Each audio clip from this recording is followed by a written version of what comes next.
the moment the man responsible for abducting a young woman and subjecting her to unimaginable horrors was sentenced to 60 years in prison, a wave of relief washed over the community.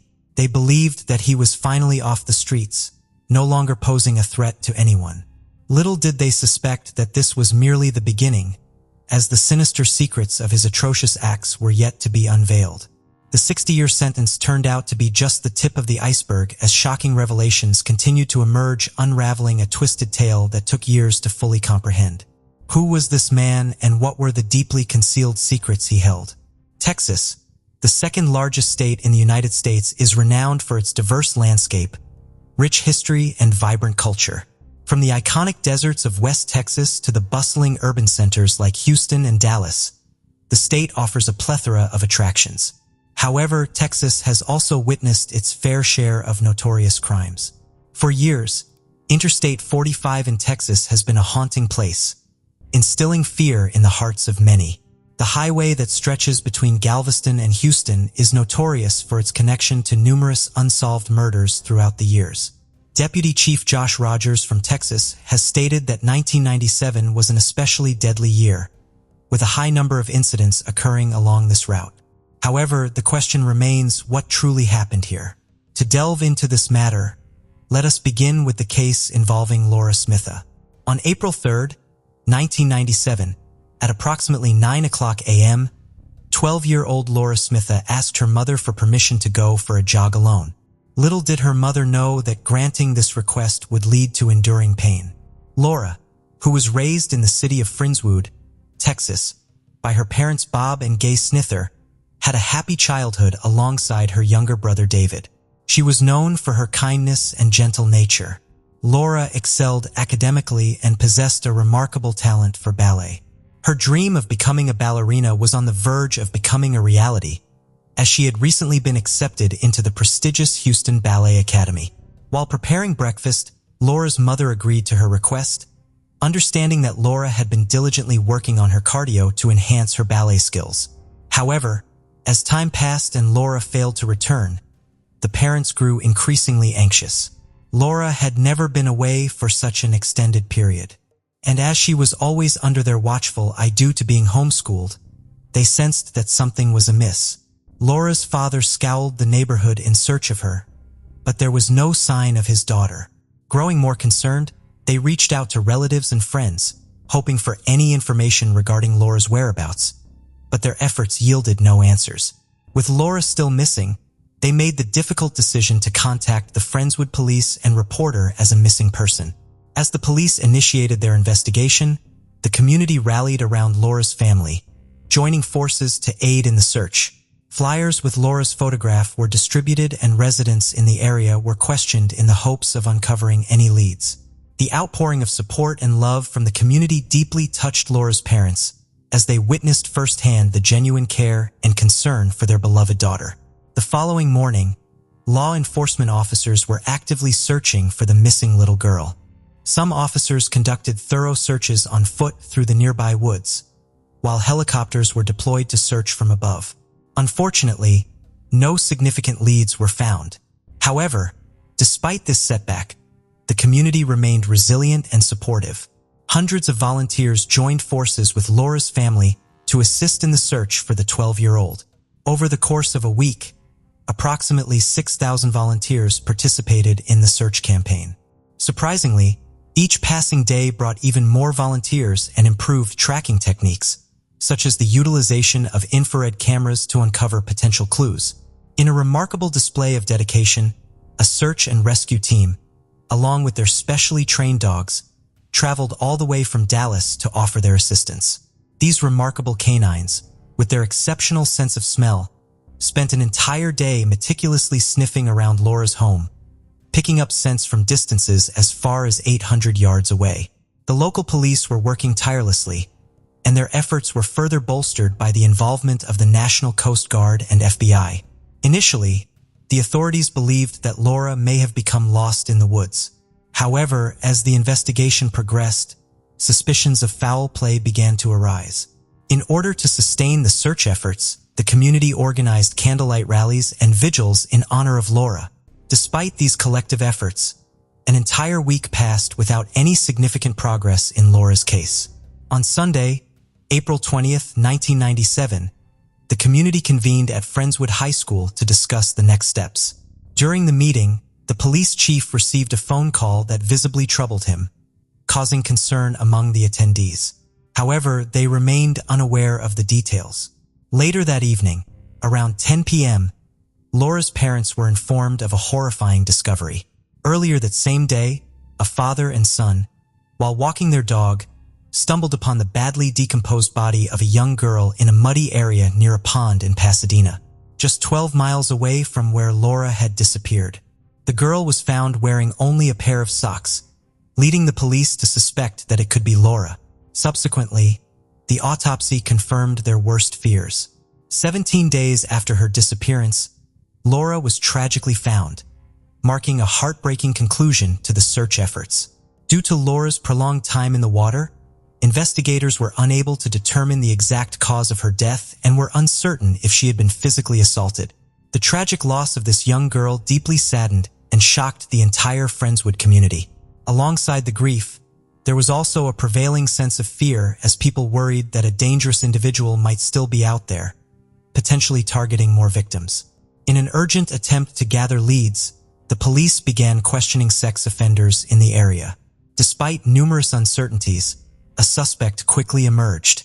This individual had been released from an Oklahoma prison just 6 months prior to Laura's murder, after serving a 10-year sentence for 2 physical assaults. At the time of Laura's disappearance, he was employed as an equipment operator in Windsor State, Friendswood. Strangely, he left work around the same time Laura went missing, and returned 30 minutes later. When investigators examined his truck, they discovered fibers from his replacement floor mats that matched those found on Laura's socks. Despite ongoing efforts to gather stronger evidence against him, the man remained free, frequently traveling between Houston, where he worked, and Oklahoma, where his mother resided. However, it didn't take long for another incident to occur. Just 2 months later, on July 15, 1997, in Denton, Texas, a university town along the same stretch of interstate, a 20-year-old woman named Kelly Cox vanished. Kelly would typically spend her mornings studying at the University of North Texas and the rest of her day caring for her daughter, Alexis. On that fateful day, Kelly prepared everything for her daughter, packed her bag with necessary items, and rushed out the door. She dropped off her 19-month-old daughter with a babysitter before heading to a field trip for her criminology class at a Denton jail, accompanied by her classmates. Kelly parked her car across from the police station and, as a precaution, hid a spare key in a magnetic box underneath her car. After securing her belongings, including her phone, in the car as advised by her professor, Kelly decided to explore the jail on a guided tour. Once the tour concluded around noon, she promptly left because she had an important test at the university. However, when she attempted to unlock her car door with the spare key, she encountered an unexpected problem. Despite having checked the key the previous night, it mysteriously failed to work. This left Kelly unable to access her cell phone, which was locked inside the car. In order to seek assistance, she walked to a nearby gas station and utilized a payphone to contact her boyfriend, Lawrence Harris. Kelly requested that he bring another key since the one she possessed had suddenly become ineffective. Following the call, she entered the gas station to quench her thirst. Approximately 45 minutes later, Lawrence arrived at the gas station only to find Kelly's car still parked in the lot, but Kelly herself was nowhere to be found. Furthermore, the key box and the spare key were also missing. Concerned for her well-being, Lawrence searched for Kelly and eventually contacted her mother to inquire if she had returned home. Unfortunately, Kelly had not. As time passed, Kelly's family grew increasingly worried. By 5:30 p.m. that afternoon, it became evident that something was amiss. Kelly was scheduled to pick up her 19-month-old daughter Alexis from the babysitter's house at that time, but she failed to appear. This raised significant alarm since Kelly was known for being a responsible mother despite her young age. It seemed highly unlikely that she would neglect to collect Alexis or make alternative arrangements if necessary. Consequently, a missing persons report was promptly filed, prompting investigators to initiate a search for the young mother. their initial course of action involved interviewing individuals close to Kelly in order to gather relevant information. After successfully passing 4 polygraph tests, Lawrence was eliminated as a suspect. Surprisingly, it was a turn of events when investigators acted upon a tip that led them to a different individual, a man who had been a suspect in the Laura sniffer case. Despite not residing in Denton, the gas station received placed him at the location on the day Kelly disappeared. Due to his status as a sex offender, he became a prime suspect, prompting the police to search his vehicle for Kelly's fingerprints. Strangely, they found none, leaving them without any further evidence to link him to the disappearance.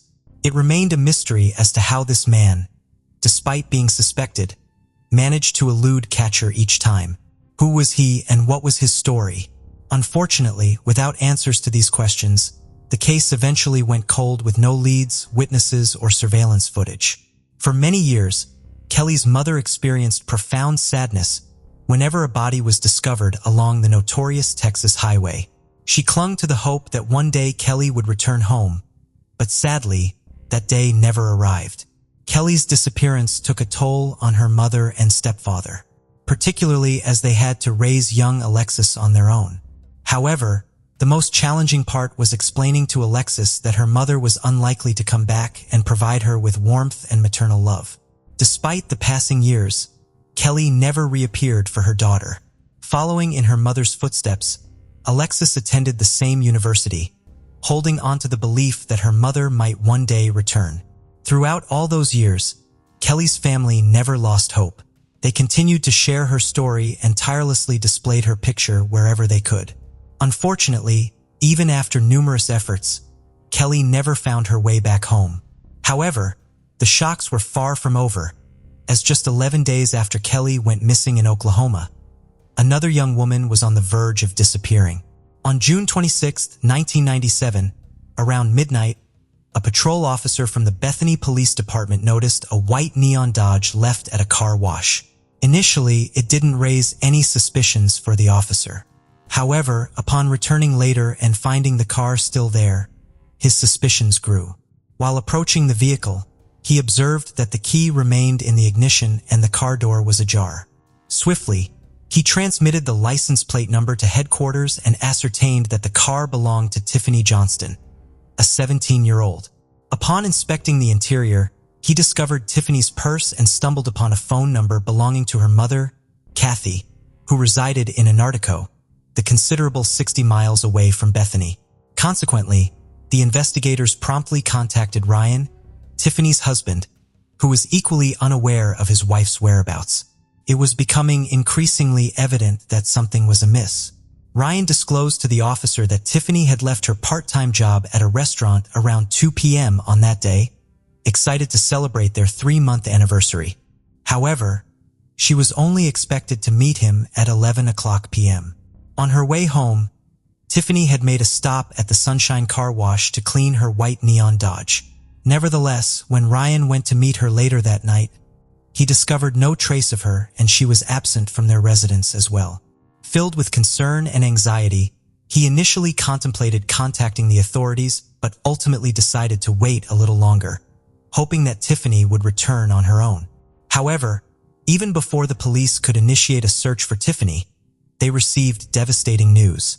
Just a day after her disappearance, on July 27, 1997, near I-40 in Gregory Road, searchers looking for another missing girl fortuitously stumbled upon the lifeless body of a young Caucasian woman. Upon the arrival of the police, they already harbored suspicions that it could be Tiffany, and their fears were confirmed when Ryan identified her from the photographs. Tragically, she was discovered wearing only a swimsuit, with all her other garments removed.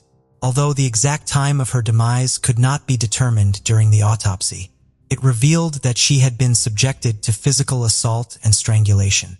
Additionally, unknown DNA was found on her body, which was collected and preserved as evidence. In such a scenario, anyone could potentially be a suspect and suspicion fell upon someone very close to Tiffany.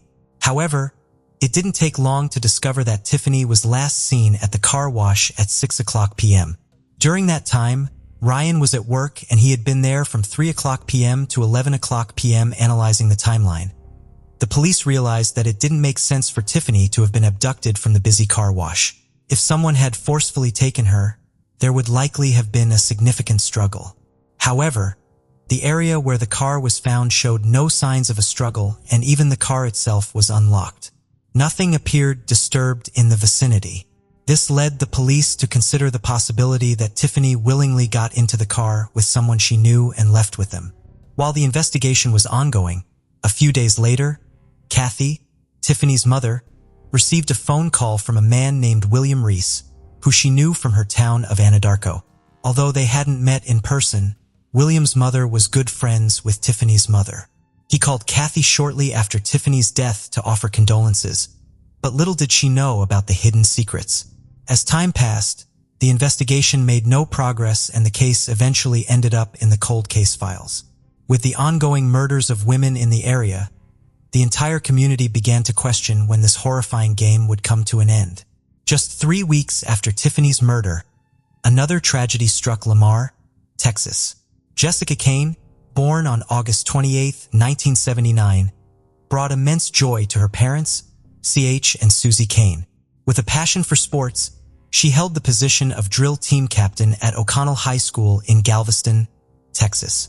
On August 16, 1997, after participating in a musical review in Dickinson and attending a cast party at Ben Egan on Bay Area Boulevard, Jessica failed to return home after a night out with friends. When she couldn't be found at home the next morning, Jessica's mother panicked and urgently woke up her father. They immediately began trying to reach Jessica. Despite their best efforts, they were unable to locate her, so they reached out to several friends who had been with Jessica the night before. All of them had the same story. Jessica left the party around 1:30 a.m. and no one had heard from her since. Jessica's parents became increasingly worried, especially when her father discovered her car parked near the Lumans exit on the freeway. Her belongings were still inside, but Jessica was nowhere to be found. Filled with concern, he immediately contacted the police to report her as missing. Search parties were organized once again, with over 100 volunteers coming through the marshes and brush on foot. During this difficult time, Jessica's parents found comfort in connecting with Bob and Gay Smitha, the parents of Laura Smitha, who had also gone missing. Despite reliving their own nightmare, the Smithas stood strong in supporting Jessica's parents and actively participated in the search efforts. They shared the concern of whether the person responsible for Jessica's disappearance was the same individual who had taken their own daughter's life. Despite extensive searches conducted by law enforcement in the community, there were no signs of Jessica. The police began considering the possibility of foul play and expressed a grim belief that finding Jessica alive was unlikely. However, amidst the ongoing search, a new story emerged about another case where the victim had managed to survive. On May 16, 1997, 3 months prior to Jessica's disappearance, a 19-year-old mother named Sandra Sopor had a disturbing encounter. She had stopped at a convenience store in Webster, Texas, off I-45, and noticed a man staring at her in the parking lot. Later, at a Waffle House across the street, she saw the same man again. He followed her to the store and offered to help her with her flat tires. Suddenly, he pulled out a knife and forcefully took Sandra into this white pickup truck. Inside the truck, the man overpowered her, tied her wrists, and drove along Interstate 45. Sandra, overwhelmed by fear, made a shocking realization that the truck door was not locked. In a desperate bid for freedom, she mustered all her strength, broke free from the restraints, and leaped out of the moving truck. Unfortunately, her daring escape resulted in severe injuries, prompted by the urgency. She was swiftly transported to a nearby hospital where the authorities were promptly notified and the incident was duly reported. In October 1997, 5 months later, a meeting with Friendswood police led Webster investigators to realize that Sandra's description of her abductor matched a truck they had previously searched in Laura's case. On October 16, 1997, during a lineup, Sandra quickly identified the man who had abducted her as William Reese. This raised the question of who he was and whether he was the same suspect from Laura's case in April 1997. William Lewis Reese, born on July 1, 1959 in Oklahoma and raised in Yukon in Anadarko, was one of 13 siblings. Due to his family's financial struggles, he had to drop out of school in the 9th grade and began working as a farm laborer. He had 2 short-lived marriages. In April 1986, William kidnapped a 19-year-old daughter of a Texas sheriff's deputy, resulting in his arrest and charges. However, he was released on bail. Just a month later, while still out on bond, he physically assaulted another woman, leading to another arrest. He faced trial for both crimes, was found guilty, and received a 25-year prison sentence. However, he appealed his conviction and a criminal court reviewed his case, identifying procedural errors that resulted in a reduction of his sentence. He was granted parole in October 1996, approximately 9.5 years into his sentence. This release occurred just 6 months before Laura's disappearance. After leaving prison, William moved into his mother's home in Anadarko, Oklahoma. Returning to the case, William was promptly arrested in October 1997 and charged with kidnapping Sarah Sapar. He pleaded not guilty and was incarcerated, but he was still not linked to the murders of the other girls. Despite his denial of kidnapping Sarah and slashing her tires, investigators remained determined to establish a connection between him and Laura's murder. Deputy Chief Josh Rogers made a significant discovery while searching William's apartment. Among the items found was a multicolored horse blanket, which matched the colors on one of Laura's socks. Despite finding fibers from Laura's socks on William's floor mats, the district attorney, DA, at the time did not believe it was enough evidence to charge him with Laura's murder. However, the determined Friendswood detectives continued their investigation. They delved into records to trace William's movements during the previous summer and uncovered potential connections to other unsolved cases. Their dedication to solving these mysteries was unwavering.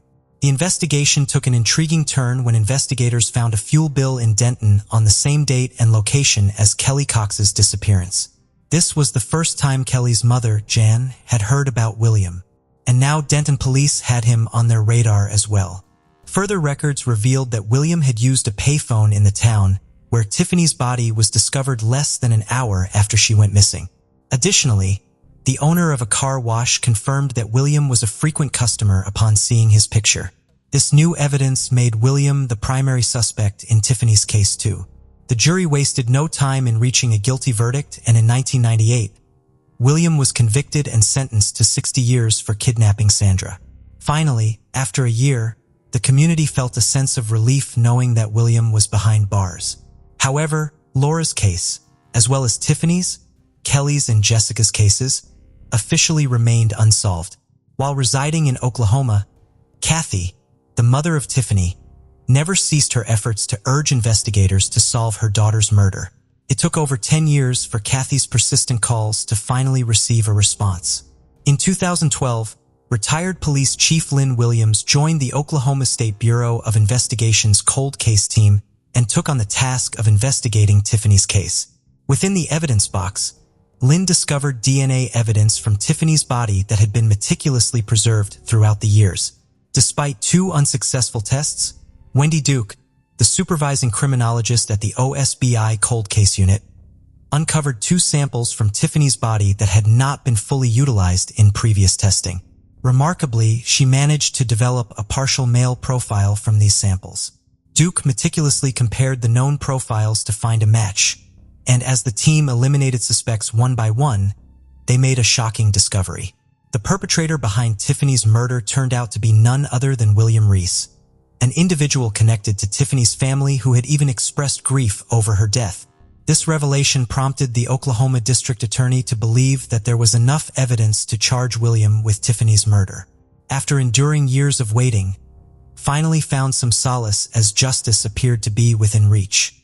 Oklahoma law enforcement shared crucial information with Texas investigators, including the Texas Rangers, who were eager to collaborate with William Reese in order to solve their cases. They made a visit to William in prison, and surprisingly, he agreed to further discussions on the condition that the death penalty would be taken off the table. In exchange for his cooperation in resolving the cases, authorities agreed to this condition. In February 2016, William Reese was transferred from prison to the Friendswood jail after agreeing to provide information regarding 3 Texas cases. Authorities also accompanied him to a remote field south of Friendswood, where he claimed to have disposed of Kelly Cox's. The police dedicated extensive time to working with William, both in jail and out in the field, in their search for Kelly's remains. During this period, he began divulging details to investigators about his encounter with Kelly in Denton. According to William, they had a confrontation in a gas station parking lot after he accidentally bumped into her, causing her to spill her soda on him. During the interview, William confessed to killing Kelly, but there was another shocking revelation. He also disclosed to investigators what happened to Laura on that rainy morning in Friendswood. William claimed that Laura died instantly after he accidentally struck her with his truck. However, he later altered his story, stating that Laura actually survived. According to him, when he attempted to silence her cries, he accidentally broke her neck. Upon examining William's inconsistent statements and behavior, Mary Ellen O'Toole, a retired FBI profiler, suggested that he display traits of psychopathy. She believed that William derived pleasure from the attention he received from law enforcement and the disruption to his routine. During the ongoing search for remains, William continued to confess to each murder, providing specific details about Jessica and Tiffany's cases and disclosing the various locations where he buried their bodies. In March 2016, after 25 days of determined excavation guided by William, a breakthrough occurred. Jessica's remains were discovered at a site in a Houston pasture. However, her parents requested privacy to process the news and lay their daughter to rest. The discovery of Jessica's remains significantly bolstered the credibility of Williams, reigniting the search for Kelly with renewed determination. After 2 more weeks of painstaking effort, Kelly's remains were successfully located at a burial site in Brazoria County.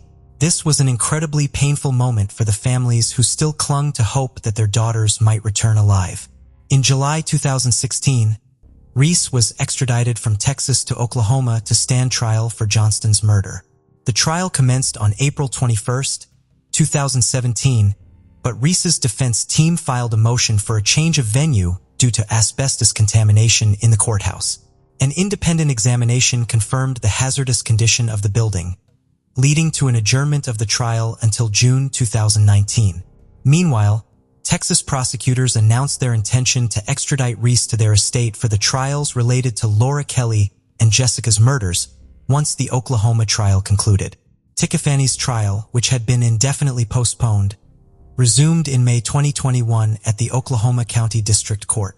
On May 28, 2021, the jury found Reese guilty. The judge was straightforward and direct in his words. On August 19, 2021, he handed down a death sentence to the perpetrator for the abduction and murder of Tiffany, despite Williams' cooperation with law enforcement. This harsh punishment was due to his confession containing partially false information and his failure to disclose his true motives and accurate details of the crime. After being convicted in Oklahoma, William faced another trial in Texas in March 2022 for the murders of Laura Smitha, Kelly Cox, and Jessica Kane. It came as no surprise when he pleaded guilty to all 3 murders, and the judge delivered the final blow by sentencing him to life imprisonment in June 2022. Justice has finally caught up with him for the devastating crimes he committed against these innocent lives. For years, families have longed for answers about their missing loved ones, enduring the agony of uncertainty. The person responsible for these crimes coldly kept these secrets hidden, only revealing them when it served his own motives. It is disheartening to witness such selfishness. Now, we can only hope that armed with the truth, the families can begin the journey of healing. Providing their loved ones with a proper burial, long overdue, may offer some solace after enduring years of pain. Upon graduating from college, entering the real world opens up a new chapter in life for many young adults. This was exactly the case for Grace Millane, a 21-year-old from Essex. After earning her degree from Lincoln University, she embarked on an exhilarating journey, exploring various places and meeting new people across the globe. However, the excitement took a tragic turn just before her 22nd birthday on December 1st, 2018. The man involved in unusual activities and the events that unfolded on that evening can be traced back to Auckland, the largest city in New Zealand. Known for its stunning harbors, vibrant culture, and lively atmosphere, Auckland attracts people from all corners of the world, seeking a blend of modern living and natural wonders. Grace Milling, a 21-year-old tourist from England, was one such visitor who came to experience the tranquility of nature and indulge in Auckland's delectable cuisine. Unfortunately, in 2018, Auckland became infamous for a horrific crime that occurred during Grace's visit.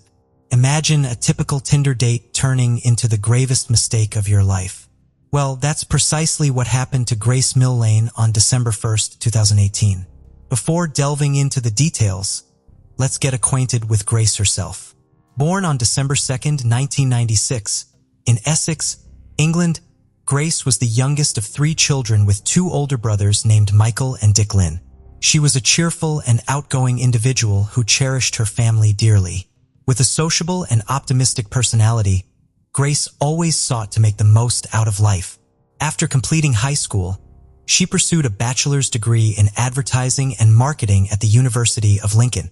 During her time at university, Grace not only worked various jobs to save money, but also formed lasting friendships and built strong connections. One of Grace's acquaintances, Jeff Kinworthy, emphasized the vibrant and lively nature of Grace during this period. Grace possessed a deep passion for painting due to her immense creativity and artistic abilities. She dedicated a significant amount of time to creating paintings and took great pleasure in sharing them with others. Grace's thoughtfulness in expressing herself through her art was greatly admired by those around her. In September 2018, Grace successfully completed her degree and proudly donned a cap and gown. Instead of immediately assuming adult responsibilities, she eagerly anticipated a new adventure before embarking on the next chapter of her life.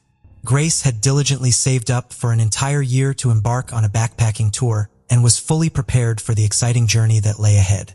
Following her graduation, Grace became known for her compassion and kindness. Prior to commencing her trip, she undertook a truly special act.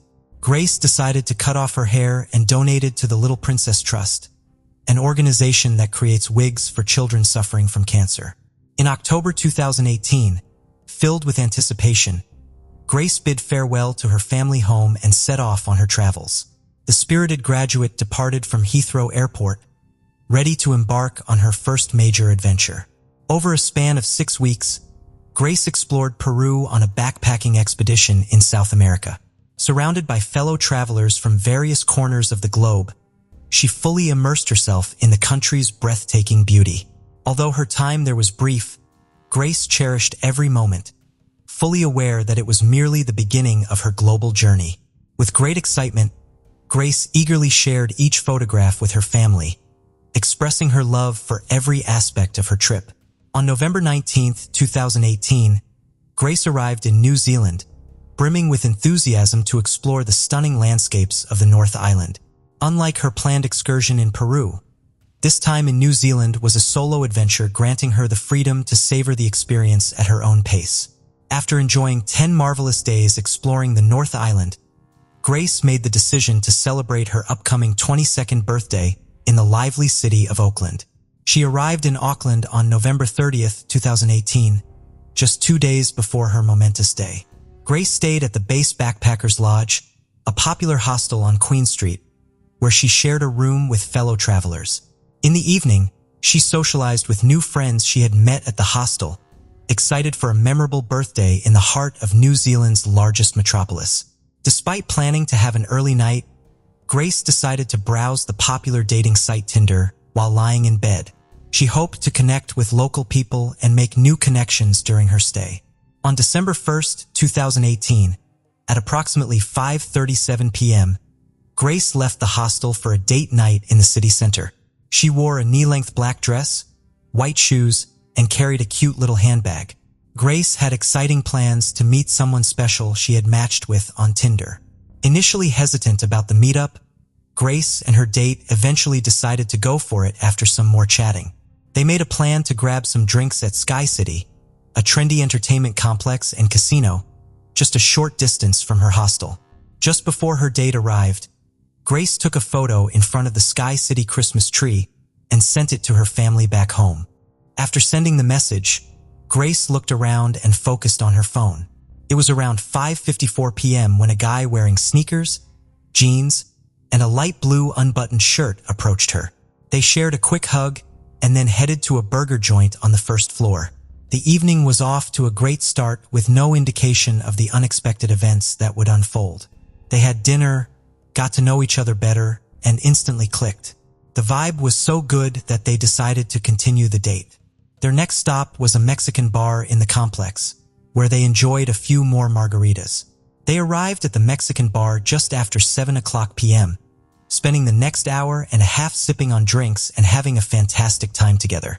The night was turning out to be a blast for Grace as she celebrated her upcoming birthday. Around 8:30 p.m., as depicted in the video, the gentleman settled the bill while engaging in conversation with the bartender.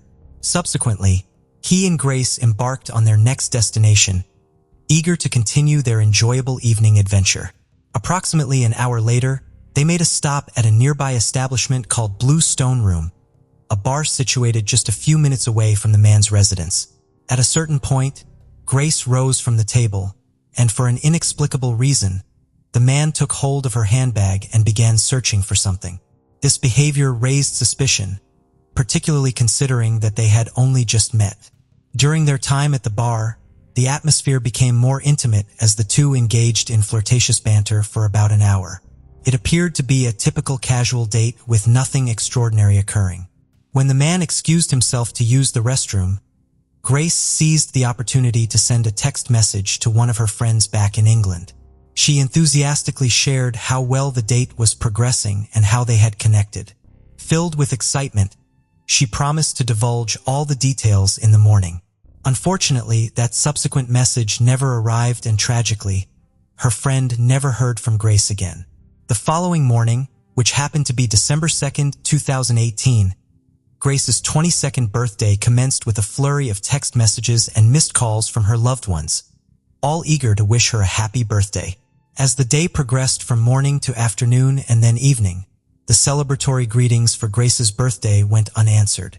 She did not answer either of her two phones, as both calls were directed straight to voicemail. She failed to respond to any messages or share any pictures of her trip, to update everyone on her well-being. Initially, Grace's parents were not overly concerned due to the significant time difference of 13 hours between the UK and New Zealand. They assumed she might be out celebrating her birthday in an area with no cellular reception.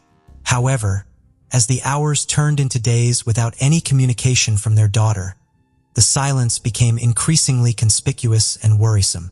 Grace was renowned for regularly updating her loved ones about her travels, ensuring she never missed a day without checking in. Therefore, her sudden disappearance on her birthday came as a shock and raised concerns for her worried parents. The growing silence only intensified their apprehension, leaving them wondering where Grace could be. Sensing that something was amiss, her father wasted no time and promptly purchased a ticket to New Zealand, embarking on a journey to find his daughter. Upon arriving on December 5, 2018, Grace's father immediately took action by filing a missing persons report with the local authorities. The New Zealand police swiftly responded to the situation, actively involving themselves in the case as soon as they were informed of Grace's disappearance. They promptly reached out to the hostel where Grace had been staying, and it was confirmed that she had not returned on the night of December 1st, 2018.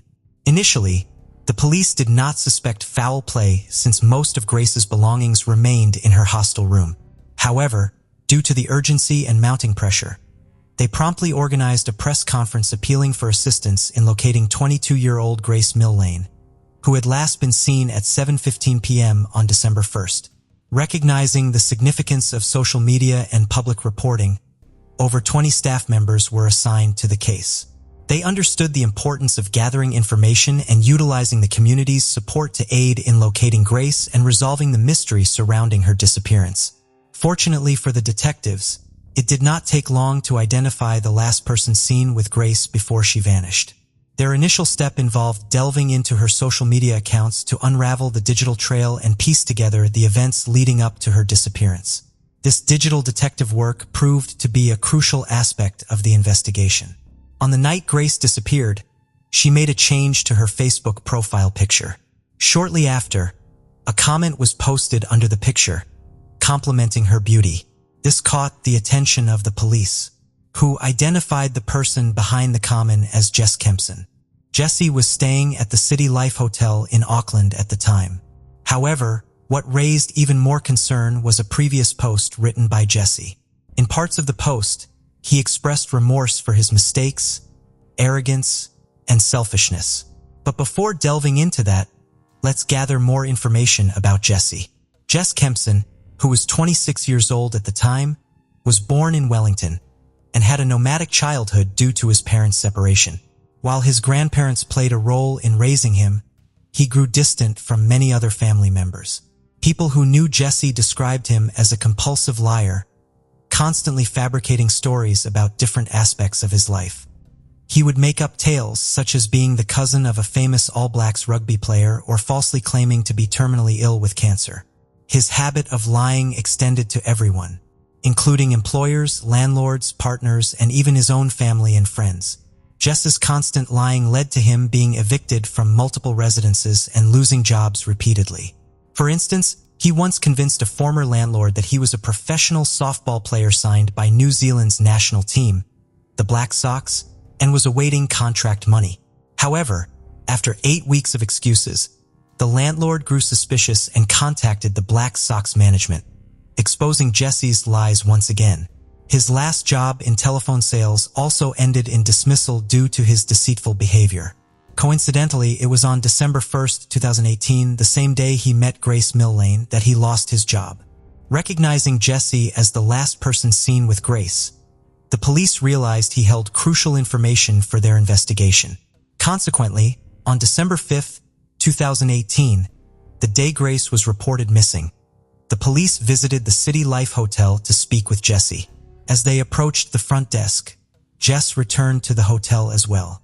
Interestingly, upon spotting the police, he swiftly turned around and began walking in the opposite direction, keeping his head firmly facing away from them. However, the police quickly noticed Jesse's attempt to evade them, pursued him, and brought him in for questioning. Despite Jesse's efforts to appear innocent and deny any involvement in Grace's disappearance, the police persisted with their investigation, even in the face of his occasional concern. During the interview, the police had a dedicated investigation team diligently working, with one crucial phase involving the examination of CCTV footage. Auckland City boasts numerous CCTV cameras, which provided an extensive amount of footage from the night Grace went missing. Analyzing this footage was time-consuming due to its minute-by-minute coverage of every area. Nonetheless, it proved invaluable in understanding the interactions and movements of both Grace and Jesse, as well as the progression of the evening. While being interviewed, Jesse brought up the concept of catfishing, expressing apprehension about meeting someone who may not have been Grace. He claimed to have chosen to meet her at Sky City amidst a bustling crowd to ensure his own safety. This appeared to be an attempt to establish his innocence, suggesting that if the person he met wasn't Grace, he too could have been at risk of disappearing. The police found Jesse's reactions and behavior during the interview somewhat peculiar, particularly considering that the woman he was with had actually vanished that night.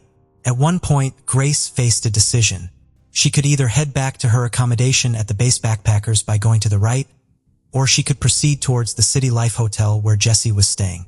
As the investigators intensified their pressure on Jesse, he began to display signs of unease and slight panic. Nevertheless, he continued to assert that he had nothing to hide, despite the escalating intensity of the questioning. According to him, nothing out of the ordinary had occurred that night. According to his account, the date concluded positively with a warm embrace and plans for the next day. They bid farewell around 10 p.m. and he mentioned that he attempted to message her on Tinder the following day, only to discover that Grace had unmatched him. This marked the abrupt end of their interactions, as Jesse described it. However, the officers were still in the process of reviewing CCTV footage from the City Life Hotel, and more answers to lingering questions were on the verge of emerging. Despite Jesse's claim that they parted ways on the streets, the footage revealed a different story. Both Jesse and Grace were captured arriving at the City Life Hotel arm in arm, appearing content. They even exited the elevator together on Jesse's floor. Surprisingly, there was no footage of Grace leaving the building, which raised concerning questions about what transpired after they entered the hotel. On the morning of Grace's birthday, cameras recorded Jesse leaving the hotel, but there was no sign of Grace. The cameras closely monitored his movements in the subsequent hours. Jesse left the hotel and engaged in a peculiar sequence of activities. His first stop was a nearby store to purchase a suitcase, followed by a detour to acquire cleaning supplies. Before noon, he hailed a taxi and headed to a car rental company, where he opted to rent a flashy red Toyota Corolla.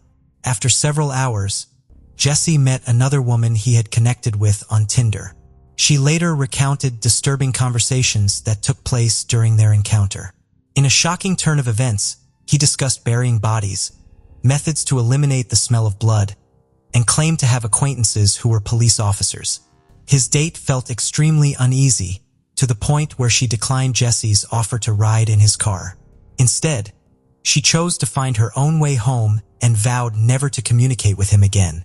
Following the unsettling date, Jess ventured back into the city center, but this time he had an unusual task at hand, renting a rug Dr. Carpet cleaning machine. During the staff's inquiry into his request, Jess calmly provided an explanation for needing it. He had some red wine stains that required immediate attention. Despite the unusual nature of his request, maintained a composed and ordinary demeanor throughout the interaction.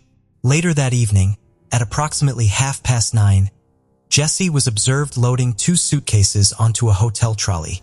He proceeded to unload them into the Toyota he had previously rented. After placing the bags in the car's trunk, he returned to his room for the night.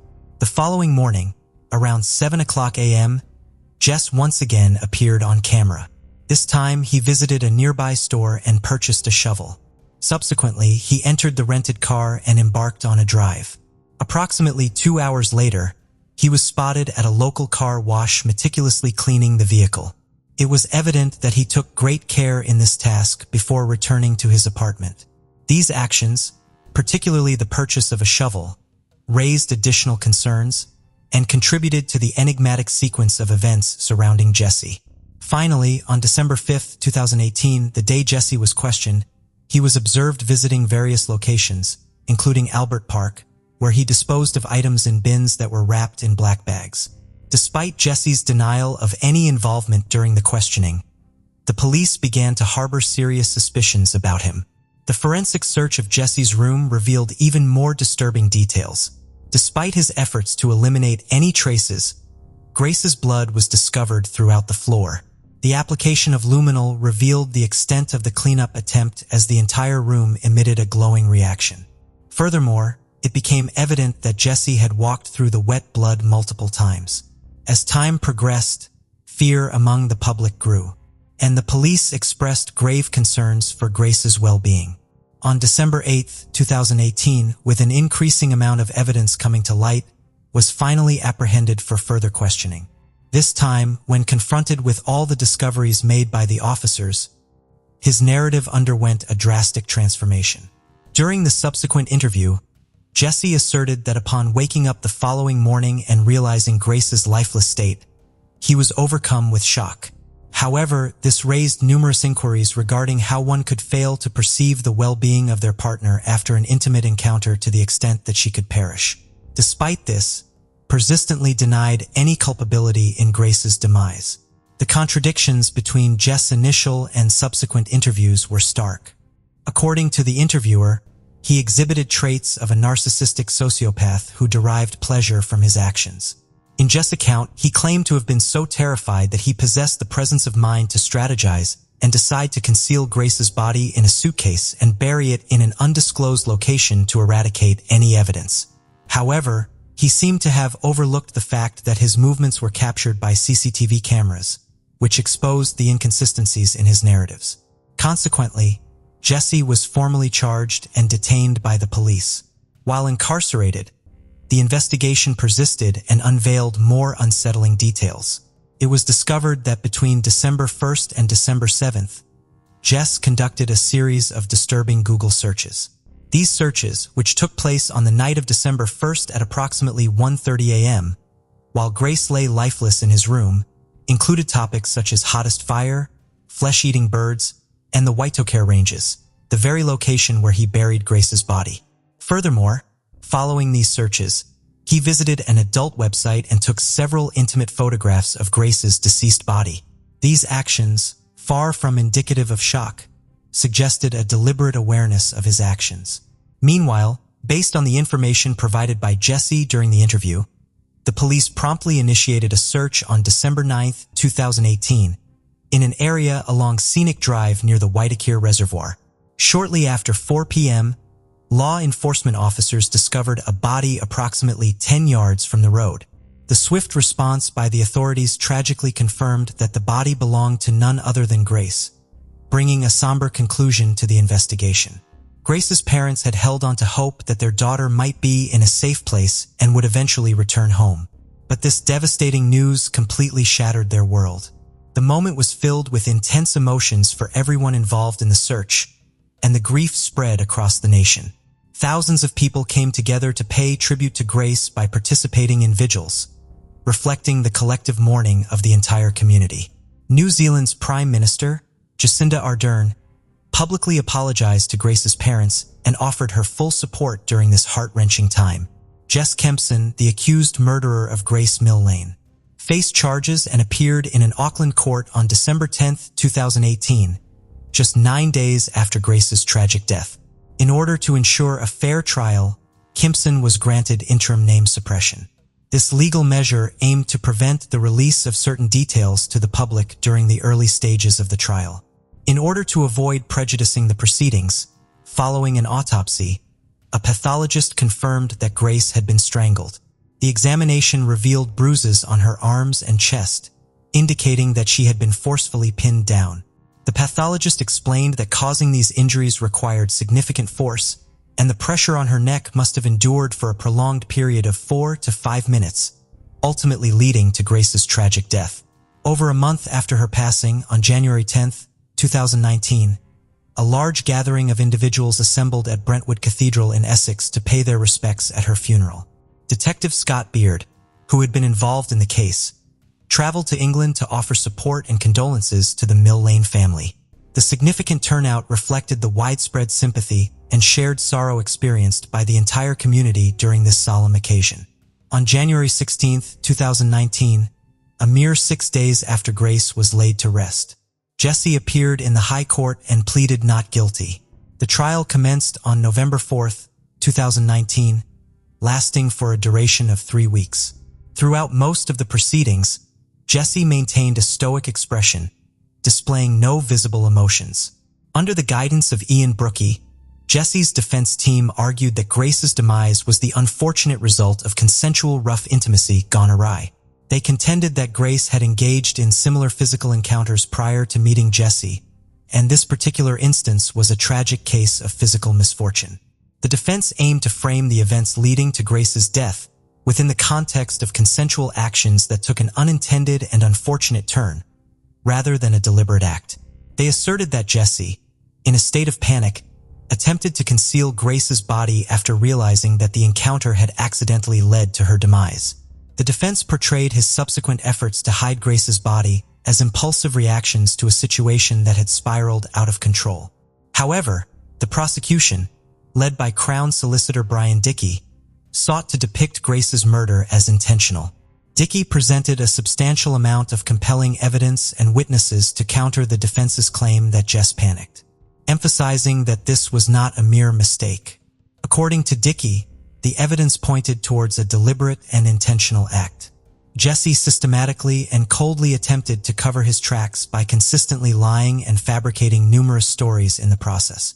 On November 22, 2019, a jury consisting of 7 women and 5 men reached a guilty verdict after just 5 hours of deliberation, dismissing Jess Kempson's claims of innocence. He was convicted for the murder of Grace Millane and subsequently sentenced to life imprisonment on February 21, 2020, with a minimum non-parole period of 17 years. This meant that he would be eligible for parole only after serving a minimum of 17 years behind bars. The trial sparked widespread outrage as many criticized the way Grace's life was portrayed, and her killer's attempts to rationalize her death. Instead of holding the killer accountable, it was seen as victim blaming, which was deeply shameful. However, the story did not end there, as Jesse faced 2 more trials the following year. In October 2020, 2 women came forward with horrifying stories after recognizing Jesse's blurred image following his arrest for Grace's murder. The first trial involved Jesse's former partner, who spoke about enduring physical, emotional, and financial abuse. Jesse had subjected her to threats with knives, choking, coercion, and drained her bank account of $10,000. He was found guilty of 8 charges and received a sentence of 7.5 years in prison. In November 2020, Jesse faced another trial for physically abusing a young tourist he had met on Tinder just 8 months prior to meeting Grace. He had attempted to force himself on her and threaten harm to her and her family if she did not comply. He was found guilty and received an additional 3.5 years in prison, bringing the total sentence to 11 years, which would run concurrently with the sentence for Grace's murder. Tragically, in November 2020, Grace's father, David Millane, passed away after battling cancer. Grace's parents never had the chance to see their daughter again. Grace was a vibrant and adventurous young woman, always eager to explore new things. Unfortunately, she embarked on a journey from which she never returned, leaving behind a void in the lives of those who dearly miss her presence. On the morning of August 3, 2007, the day started off bright and sunny for Daniel Burrows, a 61-year-old resident of Mays Landing, New Jersey, along with his 45-year-old wife, Loretta, and other community members. Daniel and Loretta had been married for several years, but things took an unexpected turn that afternoon. Loretta spotted Daniel in the company of a blonde girl, driving a yellow Hummer with 4 of the license plates. Naturally, she was taken aback and confronted Daniel about the situation. To her shock, Daniel confessed that he was leaving her for the younger lady. Unfortunately, that was the last time anyone saw Daniel. Many questions soon arise. What happened to Daniel? Did he simply elope with the younger woman? Or is there a more troubling reason behind his sudden change in behavior and subsequent disappearance? Mays Landing, located within Hamilton Township in Atlantic County, New Jersey, is an unincorporated community and census-designated place. According to the 2010 U.S. Census, the population of Mays Landing was recorded at 2,135 individuals. Notably, it serves as the county seat of Atlantic County, which is situated along the Jersey Shore. As of the 2020 census, Atlantic County ranks as the state's 15th most populous county. Mays Landing is renowned for the popular Balig Winery, one of the largest wine producers in the state. The residents of this community are known for their easygoing and cheerful nature. In 2007, the crime rate in Mays Landing stood at 329 incidents per 100,000 people, significantly lower than the national average of 472. This is the very community where Daniel Burrows and his wife resided. Daniel Burrows, born on November 6, 1946 in Sheldon, Texas, was raised in the heart of Delaware County, Pennsylvania, alongside his sister, Jean Burrows Gallagher. Due to certain circumstances, they later moved to New Jersey where his mother, Louise Floria Wuntersick, remarried Raymond J. Wuntersick. Daniel's half-brother, Raymond J. Wuntersick III, quickly became his closest companion. From a young age, Daniel displayed an extraordinary talent for craftsmanship, with his hands possessing a magical touch. His skills ranged from custom automotive paintwork to home construction. Although he did not have a conventional job, his knack for car repairs and renovations kept him occupied and satisfied. In 1960, Daniel attended high school where he crossed paths with Loretta Doyle, his high school sweetheart. They experienced the highs and lows of teenage love, but their relationship was not particularly serious during that time. Unexpectedly, they went their separate ways after graduation and lost contact for many years. Both Daniel and Loretta moved on and married different individuals. However, they both went through divorces in 1970. Unfortunately, Loretta's second husband passed away in February 1994. Shortly after reconnecting, Loretta and Daniel's bond reunited, and they began dating once again. After 3 years of dating, the high school sweethearts decided to get married in 1997. They settled in Mays Landing, New Jersey, and everything seemed blissful. They blended their families with children from their previous marriages, and Loretta even had 4 grandchildren. Daniel was a devoted father to his 2 children, Carolyn and Danny Jr., and a loving grandfather to Amanda Costa. However, their marriage was not as uncomplicated as it appeared. Over time, challenges arose beneath the surface of their seemingly smooth relationship. On August 3, 2007, Daniel mysteriously vanished from their home. Loretta recounted that Daniel had departed with a younger blonde woman in a yellow Hummer. As per her account, the woman was a waitress from Florida whom they had encountered during their vacation at a restaurant. Daniel developed a strong liking for the place, resulting in them dining there almost every day of their vacation. Upon their return home, Loretta embarked on another vacation with her daughter's family. Upon her return, she was taken aback to find Daniel in their driveway with the woman from Florida. While she was still trying to comprehend the situation, Daniel announced his intention to go to Florida, the Sunshine State, with her. Loretta insisted that Daniel had always desired to relocate and retire in Florida, a plan she opposed due to the proximity of her grandchildren. Their conflicting views on retirement plans strained their relationship. Following Daniel's sudden move, Loretta was devastated and sought revenge. She contemplated selling their house, but since the property was jointly owned by Daniel and Loretta, she could not do so without divorcing him. Instead, she organized a yard sale to dispose of Daniel's belongings. Unsurprisingly, this action infuriated and aroused suspicion among Daniel's friends and family. Robert Valiant, Jr., Daniel's close friend, was perplexed as he knew Daniel cherished his tools for his projects, making it unusual for him to abandon them. Robert confronted Loretta about the yard sale and the abandoned tools, but Loretta asserted that Daniel had no interest in keeping his old belongings and did not wish to take them to Florida. Even Daniel's brother and best friend Raymond found the situation suspicious. Daniel had not shared his new address or informed him of his move to Florida, which they would typically discuss regularly. Daniel's sudden and unexpected departure left those close to him bewildered and concerned.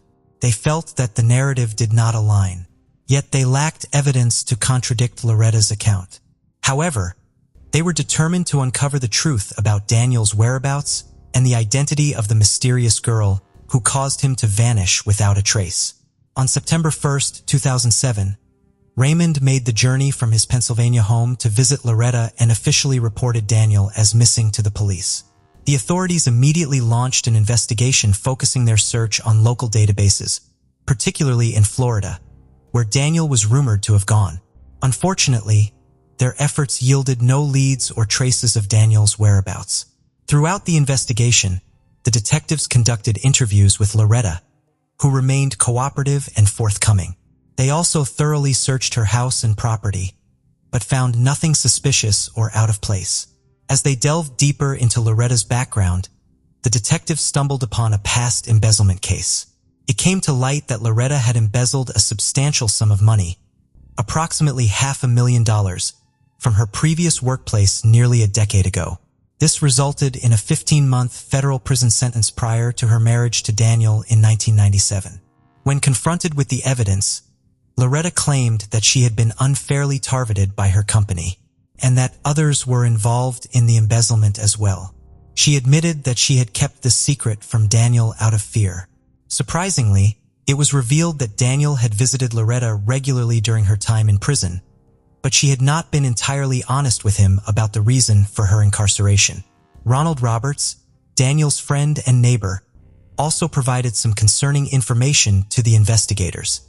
He noticed dirt on Loretta's hands and clothing during their interactions and detected a foul odor, which she attributed to a dead animal.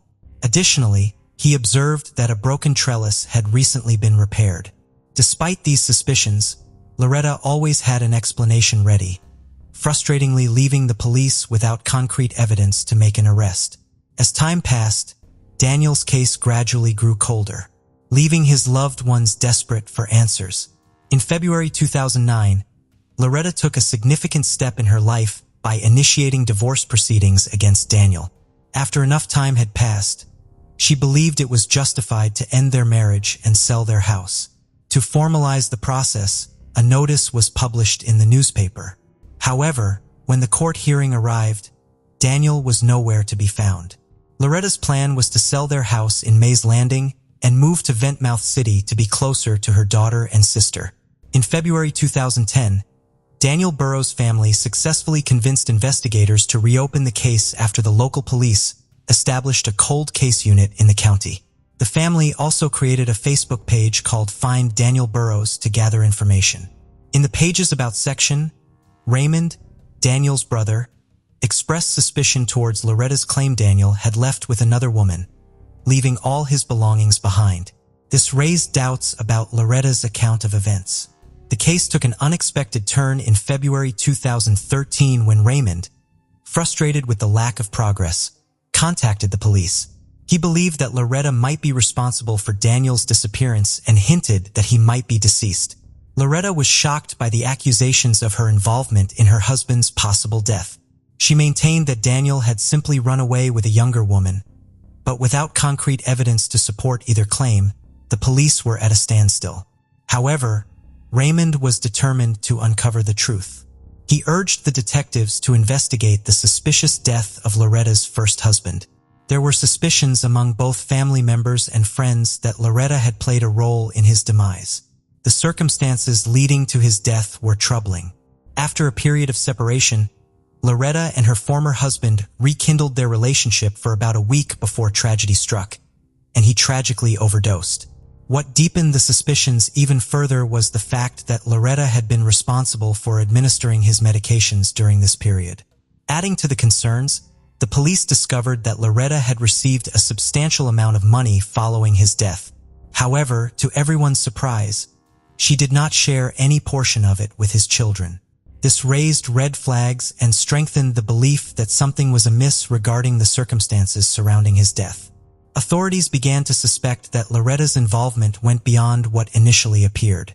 The similarities to Daniel's case only heightened their suspicions. However, despite their growing doubts, the police knew that without Daniel's body, they couldn't build a murder case. Nevertheless, they did stumble upon a potentially significant piece of evidence, a power of attorney document signed by Daniel. Upon closer examination, this document seems suspiciously fake. It had been created on June 12, 2007, and had been legalized by an acquaintance of Loretta's, raising even more questions about the events surrounding Daniel's disappearance.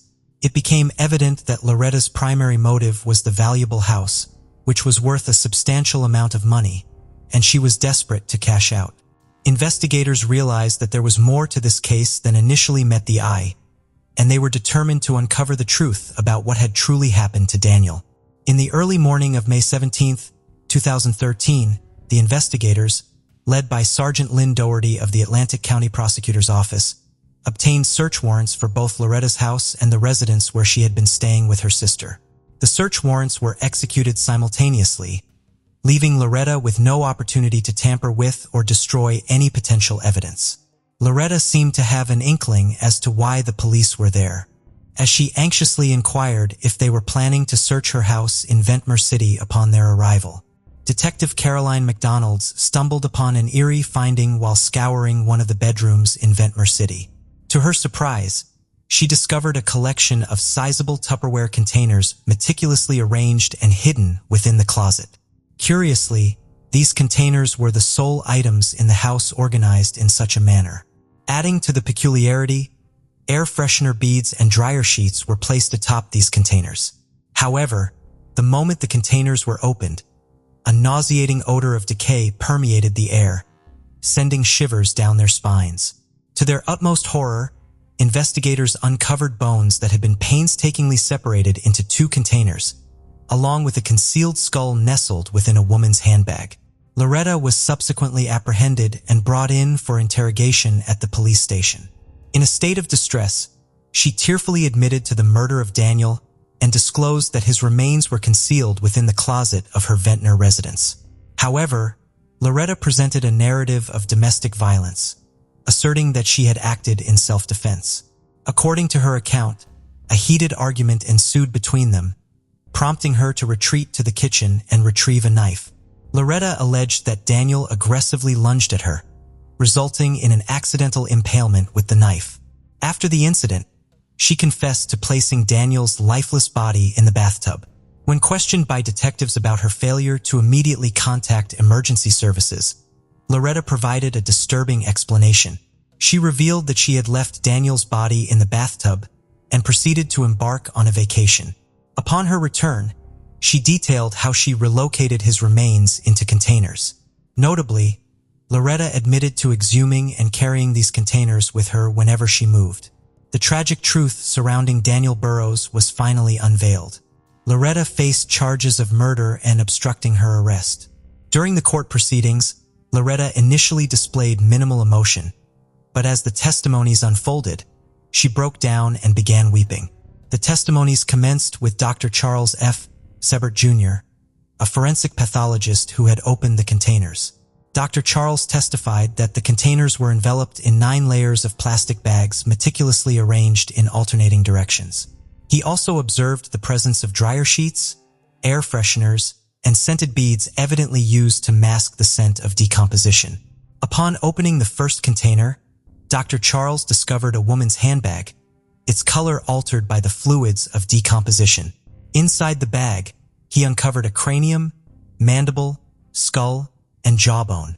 The second, larger plastic container contained additional skeletal remains, including the left upper arm and lower legs.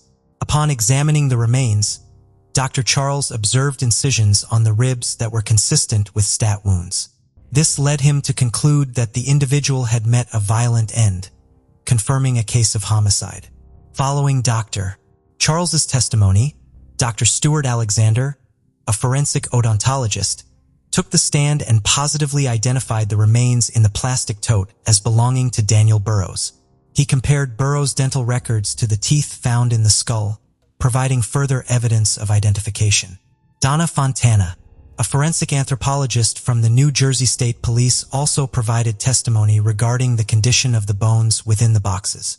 To visually demonstrate the state of the bones, Fontana utilized a replica of a human skeleton and accompanying photographs, offering a clear visual aid for the jury.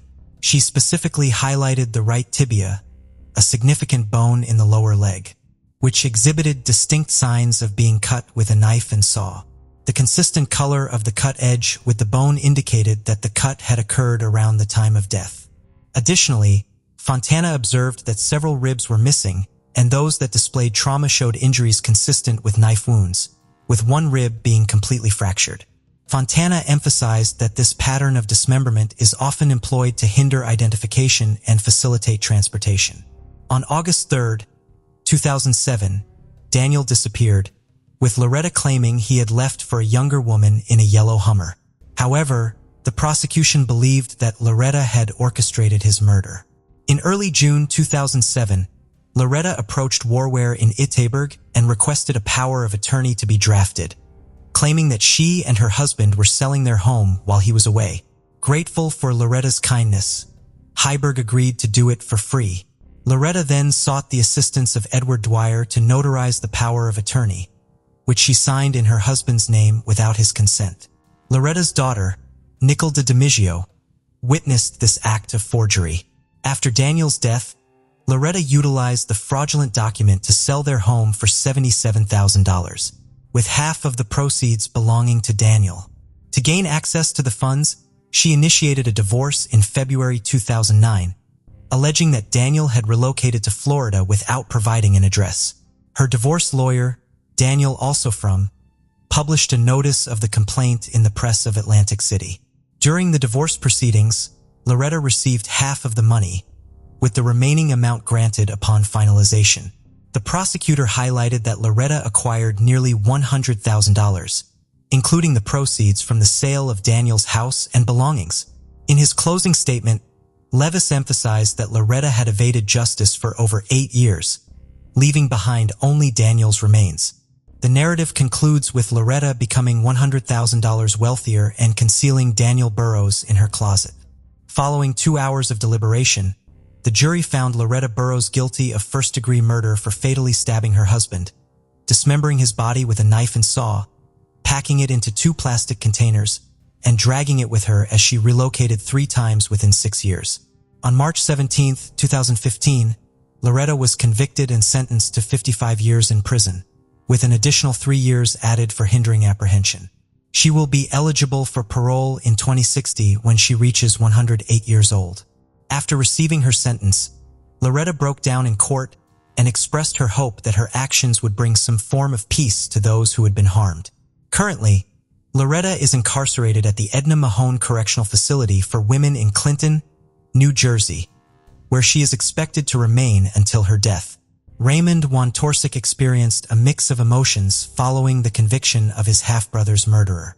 Raymond had fought for a trial since Daniel's remains were discovered in May of 2013. He wanted the jurors to witness the gruesome evidence of what Loretta had done to Daniel.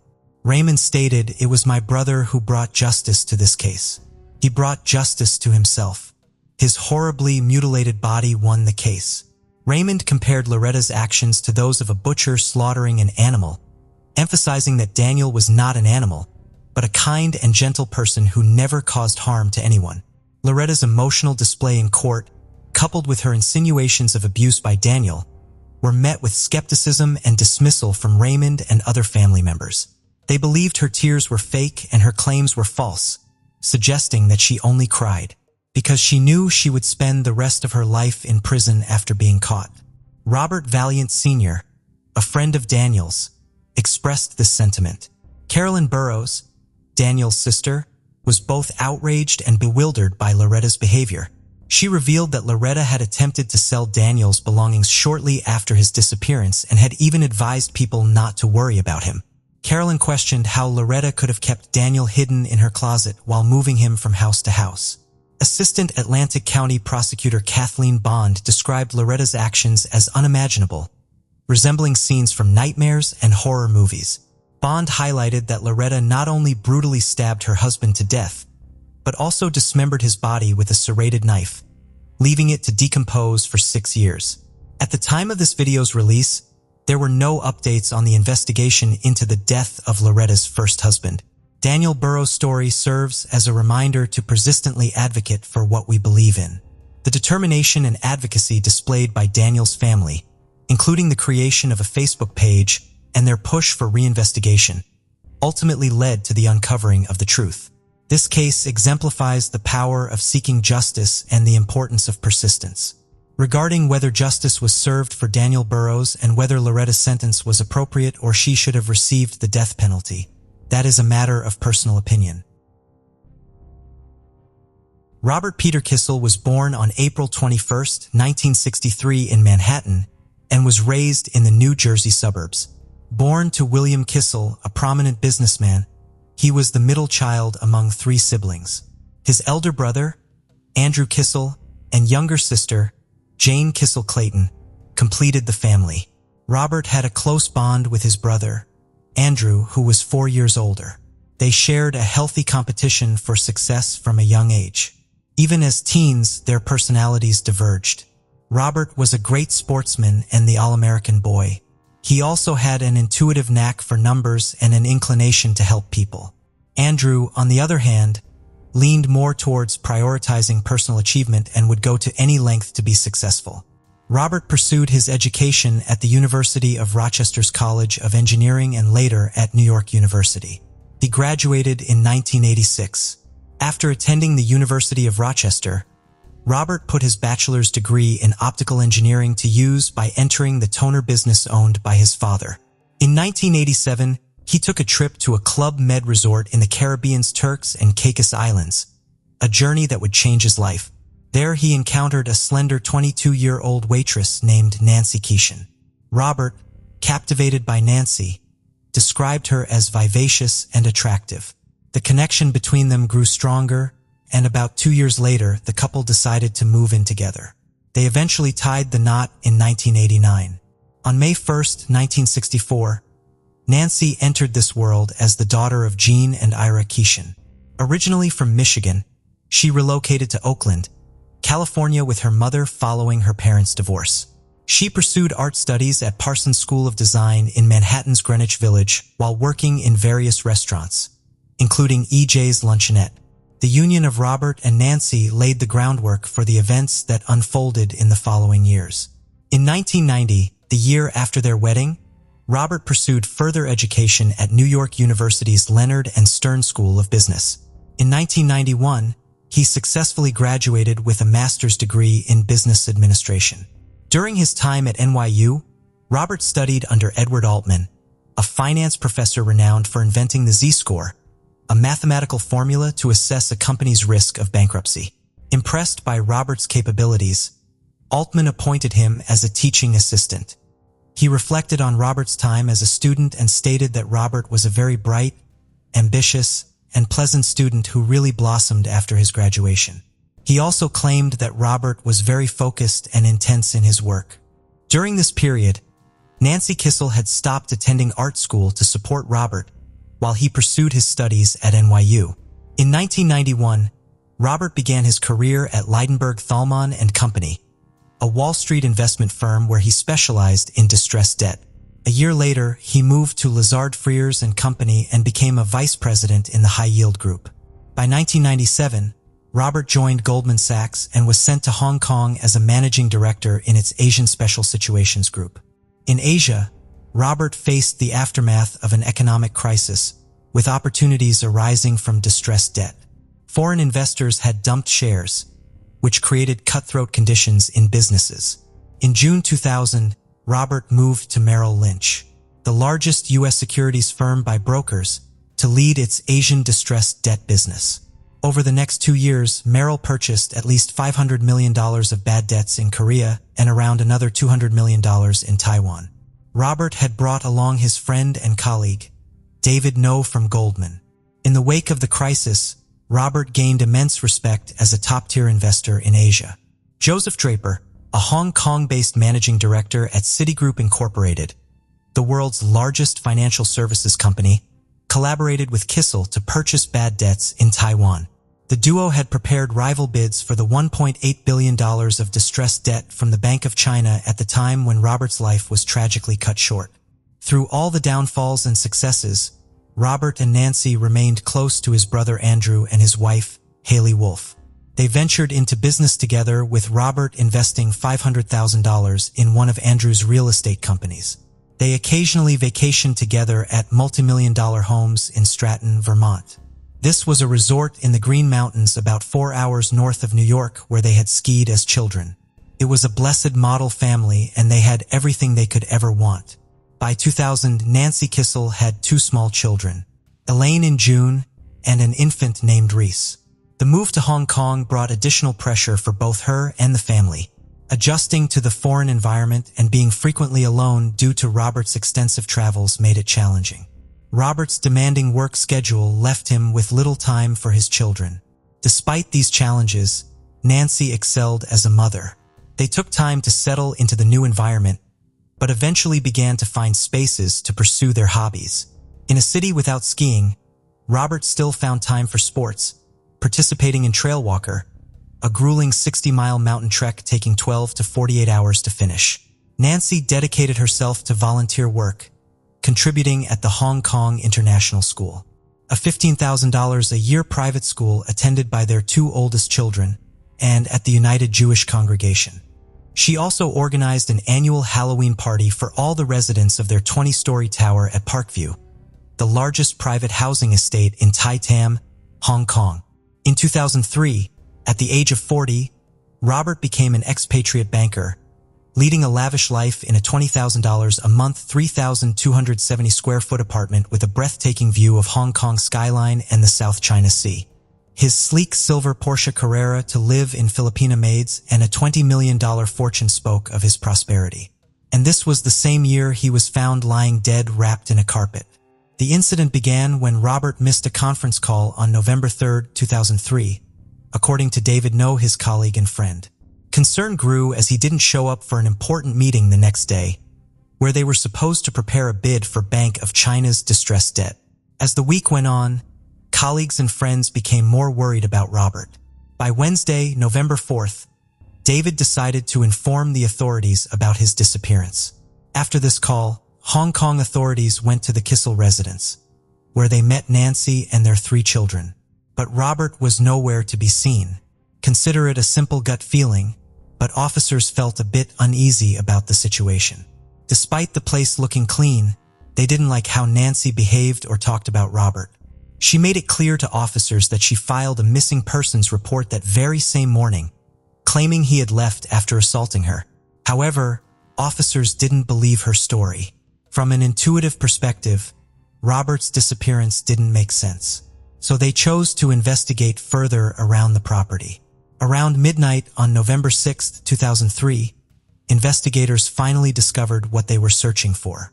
A serviceman at the complex had tipped them off about Nancy seeking help to move an old rug into the apartment garage. This rug proved to be exceptionally heavy, requiring 4 service members to handle it. And those who assisted noted a suspicious fishy smell. When they entered the storage room, investigators swiftly located the item of interest. Behind the door, there was a rolled-up oriental rug tied tightly with rope and secured with layers of tape. On top of the rug was a pillow and a bag filled with bedsheets, and they all appeared oddly bulky. As they unrolled the rug, suspicion transformed into sheer horror. Inside, with a plastic bag secured around his head, lay the lifeless body of Robert Kissel. His entire form was wrapped within a large white plastic bag and bound with layers of tape. Investigators immediately recognized that he had been deceased for a considerable period, as the unmistakable odor of decay permeated the scene. At 2:41 a.m. on November 7, 2003, a mere 2 hours after the discovery of Robert Kissel's body, police officers arrested Nancy Kissel. She faced charges for the murder of her own husband. When police examined Robert Kissel's body, they found out he was hit 5 times with a blunt object. An autopsy showed he had 5 prescription medications in his stomach, which included a strong sedative called Rohypnol. During Nancy's interrogation, she asserted that Robert came at her with a baseball bat, and in self-defense, she swung back. According to her, she then blacked out and had no memory of how he died and ultimately ended up wrapped in a carpet. She also said that for years, Robert had subjected her to both mental and physical abuse. Nancy also claimed that her husband had a history of cocaine abuse and heavy drinking. She portrayed a narrative of having endured years of mistreatment. Additionally, Nancy asserted that Robert Kissel had actively searched the internet for both male and female partners in Taiwan and Paris. Their life had seemed perfect, and to the world, they appeared happy. However, there was more lurking beneath the surface. As detectives looked deeper into the couple's history, a lot of information came to light. Robert and Nancy's story was like a roller coaster, and their love life had its ups and downs, much like their marriage. For many years, Rob and his wife seemed like a fantastic and fun couple. Moving to Hong Kong wasn't Nancy's preferred choice, especially since Rob worked long hours and traveled a lot. But he made a fortune and they enjoyed a luxurious lifestyle. Nancy came from a more modest background and loved the money. She shared a similarity with Andrew in that aspect. One of her best friends mentioned the more money she's got, the more she wanted to spend it. Even though Nancy sometimes boasted about her intimate life with Rob, things took a turn during a spring 2003 visit to their Vermont house. Nancy, along with the kids and one of their maids, went there to escape the Asian SARS threat, a viral respiratory illness that emerged in Asia in the early 2000s. During this time, Nancy needed someone to fix the house's sound system, and she reached out to Lance Del Piore, 41, recommended by Robert's brother. Lance sent his brother, Michael Del Piore, 42, to handle the repairs. This is when Nancy met the good-looking Vermonter. He showed up to repair her TV, and soon, he began bragging about the expensive jewelry Nancy had given him to the people around town. He even talked about the tattoo she got, which was something Robert, her husband, hadn't approved of. Nancy had started an affair with him, the man who lived in a trailer park near Stratton. She also claimed that Michael wasn't interested in her wealth and understood her struggles to be accepted for who she was as a person. He didn't judge her by where she lived, what she drove, or the kind of jewelry she wore. According to Lance Del Piore, who fired his brother over the affair, Nancy started to spend a lot of money on him. Even though he knew about the affair, Lance agreed not to tell Robert Randrew about it. Robert Kissel became suspicious of his wife. So on June 6, 2003, he hired Alpha Group Investigations, a private investigation firm in Farmingdale, New York, led by Frank Shea. The firm was paid a total of $25,000. Frank Shea, a former New York Police Department detective, sent investigator Rocco Gatta to Stratton to keep an eye on Nancy. Gatta spotted Michael Del Piore when he drove up to the house and immediately called Shea, who was on the phone with Robert.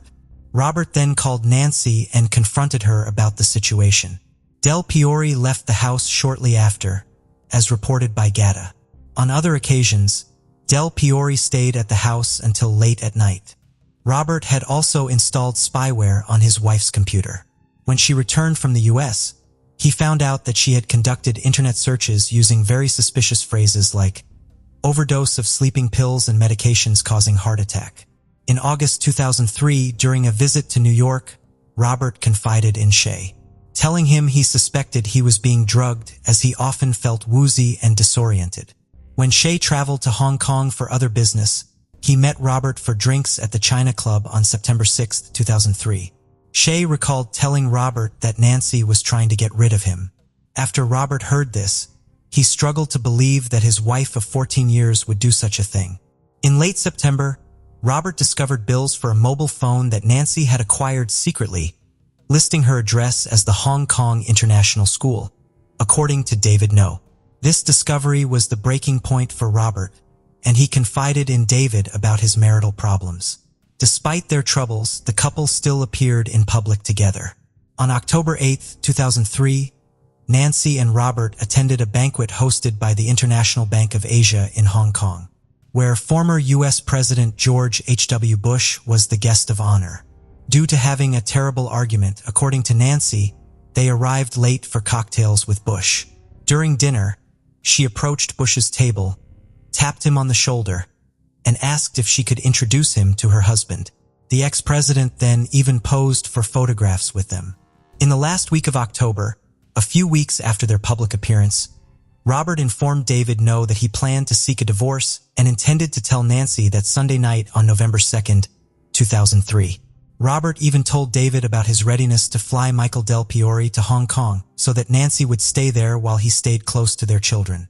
During that week, Nancy made appointments with 2 doctors and obtained prescriptions for hypnotic and sedative drugs, as later detailed by prosecutor Peter Chapman. On the Sunday in question, November 2nd, Robert Kissel and an acquaintance, Andrew Tanzer, returned to the Kissel apartment after their children played together at the Jewish Center. Nancy prepared 2 strawberry milkshakes and asked the children to give them to their fathers. When Tanzer inquired about the contents, she referred to it as a secret recipe. Tanzer returned to his apartment where he fell asleep and later exhibited strange behavior, like consuming 3 tubs of ice cream, as testified by his wife, Kazuko Ochi. At 5 p.m. that day, David called Kissel and found him vague and unclear, tired and sleepy. Later that same night, police alleged that Nancy bludgeoned her husband to death using an 8.3-pound lead statue, a Kishin family heirloom topped with 2 female figurines. While looking at the sequence of events, it became very apparent to investigators that Nancy was responsible. According to them, Nancy had kept the body in their house for at least 2 nights before she called workers to move the carpet she had wrapped him in. The trial commenced in June 2005 at the High Court of Hong Kong, where the prosecution accused Nancy of murdering her husband, to which she pleaded not guilty. During her testimony, Nancy described how Robert, after their visit to the synagogue, revealed his intention to divorce her and retain custody of their children. She claimed that Robert, in response to her pressing for answers, slapped her across the face. This angered Nancy and led to a confrontation where she pointed her finger in Robert's face, a gesture he very much despised. She recounted how Robert, in a fit of rage, dragged her to the bedroom, threw her on the bed, and engaged in forceful, inappropriate acts with her. Nancy managed to break free during the struggle, and as she crawled away, Robert grabbed her leg and tried to pull her back. She panicked and grabbed a figurine and swung it around in defense. After this, Nancy believed the confrontation was over. However, Robert recovered, grabbed a metal bat, and began swinging it at her head while she used the figurine as a shoe. According to Nancy's account, Everything went blank at this point. She claimed no recollection of hitting Robert 4 more times with the heavy object, buying the rug, rolling him into it, or even calling maintenance to move it to storage. Although homicide detectives were aware Nancy had cleaned up the crime scene, she testified that she didn't remember any of it and only realized her husband was dead when informed by investigators. During the trial, a great deal of information regarding the aftermath of the murder was revealed. On the day when Robert met his tragic end, Nancy instructed her maids to purchase packing tape and rope. At the same time, she went carpet shopping and arranged for packing boxes to be delivered. These boxes were later filled with bloodied items, like the ornaments she wielded to commit the crime. On November 4th, she conversed with a female friend to confirm her plan to fly to San Francisco on November 17th for cosmetic surgery on her breasts. On November 5th, Nancy hired workmen to transport Robert's body, wrapped in the carpet, to a storeroom.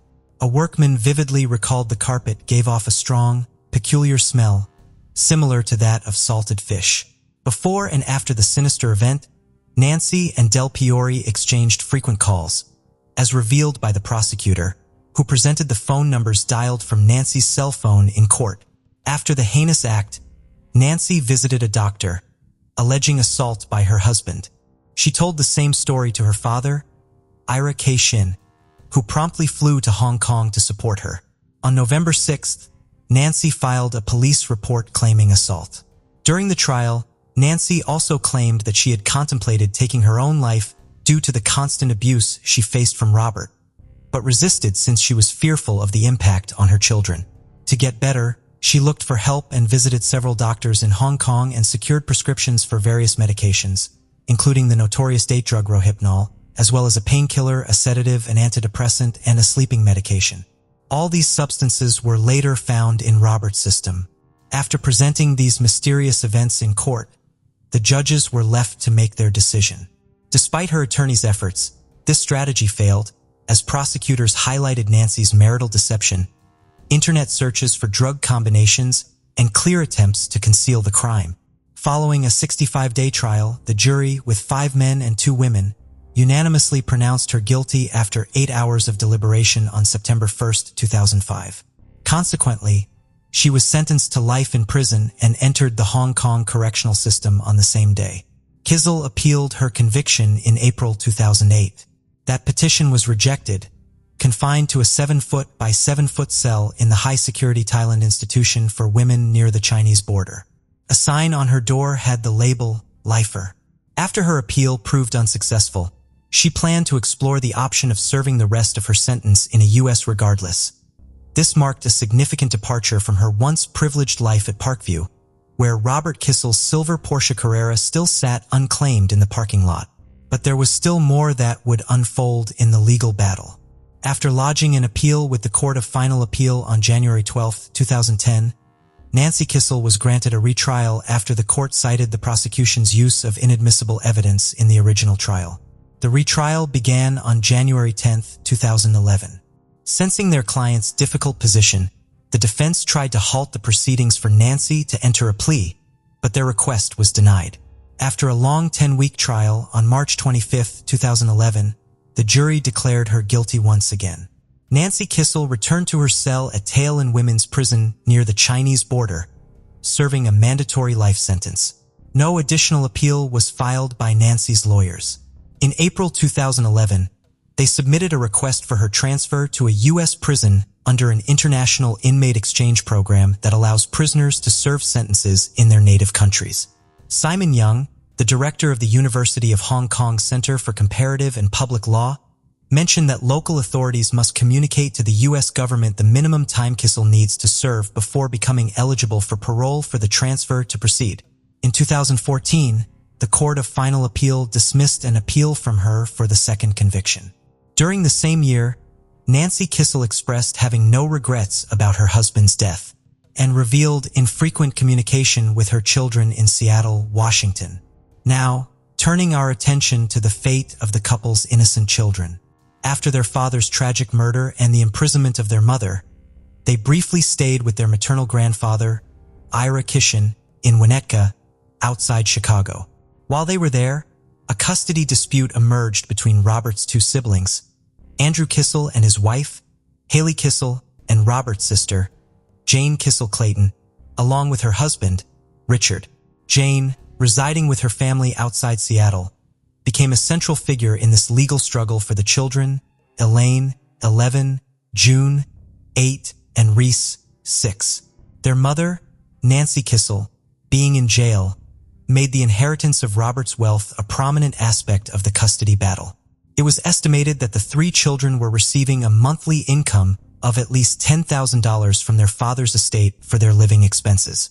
In December 2003, Andrew and his wife Haley sought temporary custody of Robert's three children, which the court granted in January 2004.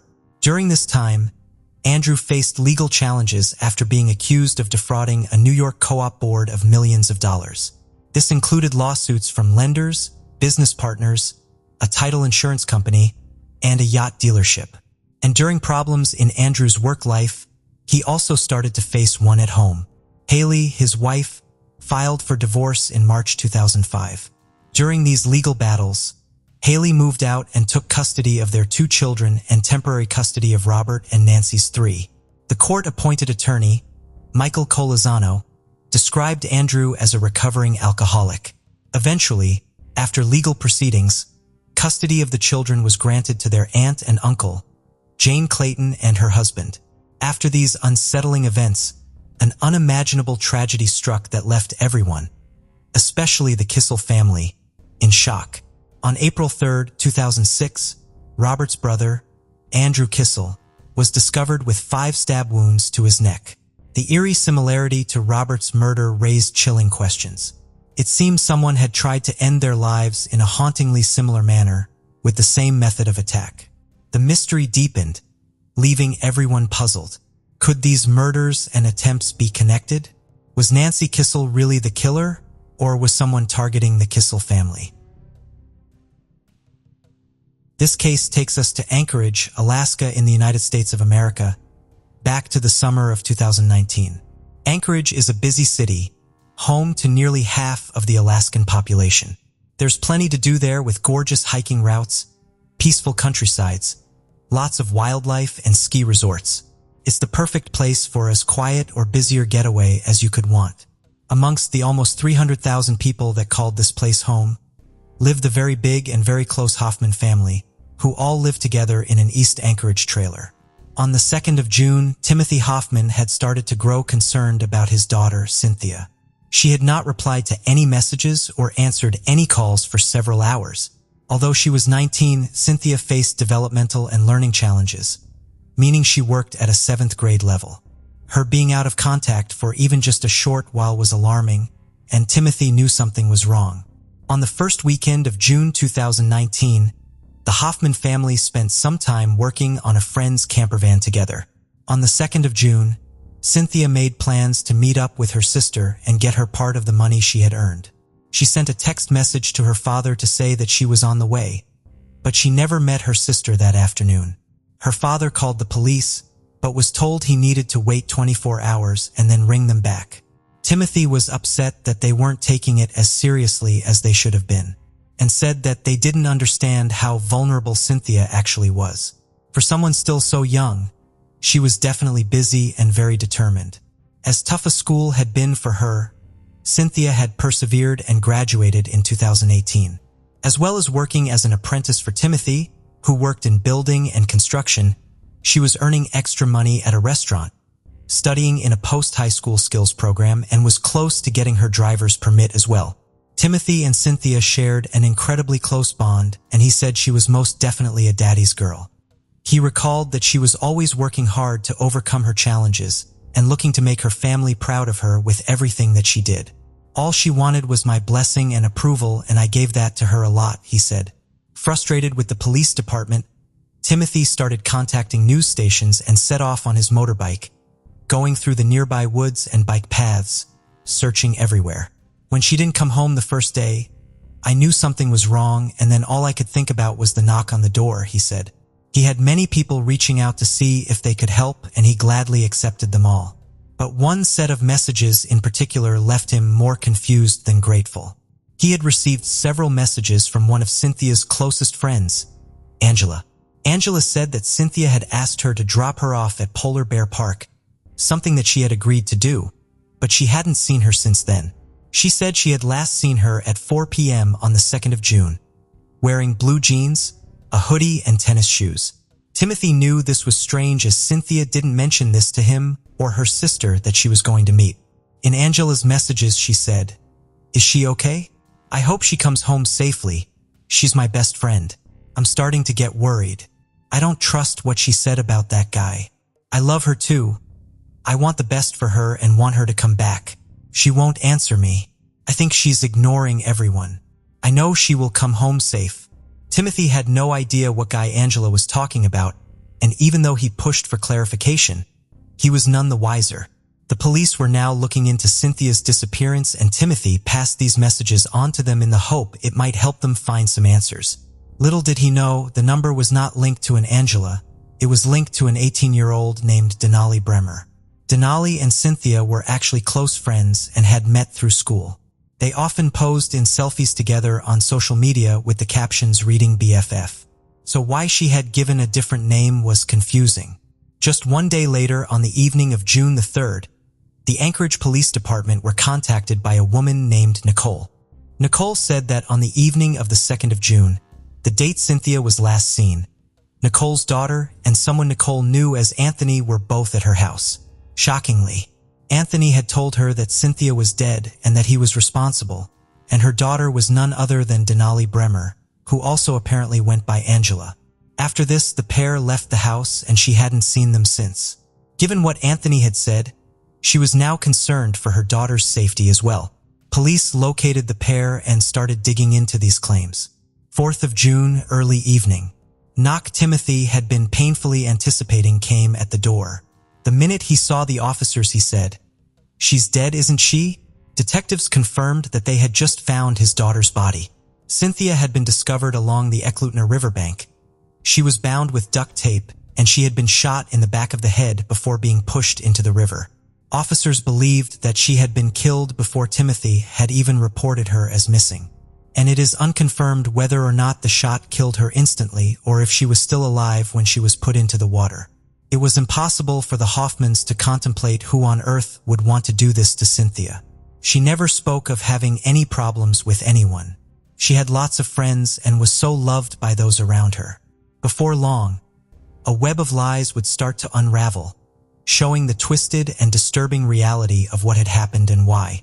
And given what Denali's mother Nicole had told the police, officers were only looking at Denali and Anthony for answers. Anthony was actually a 16-year-old called Caden McIntosh, a teen living on the streets at the time. On the 5th of June, Caden McIntosh was arrested, and 2 days later, so was Denali Bremer. The pair were initially quiet and Denali was even granted bail, but after her phone was looked at, she was pulled back in and the pair would soon start to talk. It quickly became apparent that Denali had attempted to delete threads of messages, which fortunately be easily recovered. She had been texting someone called Tyler, a man she had started an online relationship with, and the conversations between the pair were extremely dark. Tyler told her he was very wealthy and lived in Kansas, almost 4,000 miles away. The police found child pornography on Denali's phone as well, and a string of explicit images of children that Denali had sent to Tyler for his approval. The more the pair spoke, the more disturbing things became. Tyler soon told Denali to sexually assault an 8-year-old and send him videos of it. After this, he wanted her to assault a 14-year-old as well. The text threads between the pair were graphic. One message from Tyler read, "So are you going to the 14-year-old?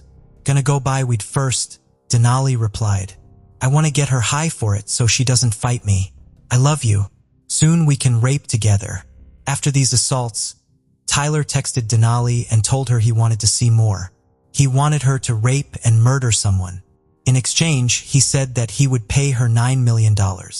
Denali then set about recruiting people to help her and get the plan in motion. She finally told police that she and Caden had picked Cynthia up and drove out about 20 miles away from her home using a car owned by another teenager that she had promised $500,000 of the alleged money to, a 19-year-old called Caleb Leland. This gave police a fourth name to look at, But little did they know, this would soon become more. Denali said that she, Caden and Cynthia all drove around smoking marijuana together, something Timothy said he didn't see his daughter doing at all, and was likely pressured into doing in the first place, if it was even true. After this, they drove out to a parking lot near the Thunderbird Falls Trail with the intention of going on a hike. But instead of following the trail, they abandoned it and followed another path that ran alongside the Eklutna River. They all walked along until they found an isolated clearing. Denardi claimed that the three of them agreed to duct tape each other and take photographs as part of a joke or prank.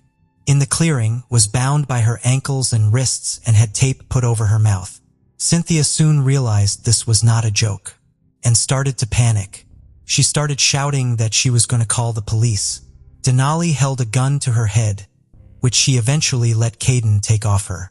Caden then shot Cynthia in the back of the head. In Caden's interview, he admitted to duct taping Cynthia and said that he had blacked out, but remembered shooting her and pushing her into the river.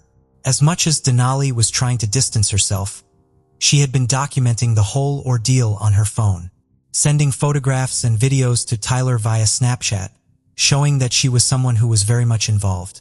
Although Tyler said he wanted to see a rape as well as a murder, there was no evidence to suggest that Cynthia had been sexually assaulted.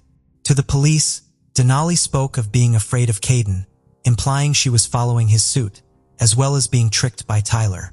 However, Denali had not only brought and held the loaded gun, she photographed and filmed the entire thing, and had engaged in numerous conversations with Tyler about all kinds of horrifying things up until that point. Police felt confident that Tyler and Denali were ringleaders together. After Cynthia had been pushed into the river, Denali and Caden then went back to the car and made a pact to contact Cynthia's family to say that she had been dropped off at the park. After this, they set about burning and disposing of Cynthia's purse, clothes, and ID in Lions Park. In northeast Anchorage, they even attempted to burn the gun.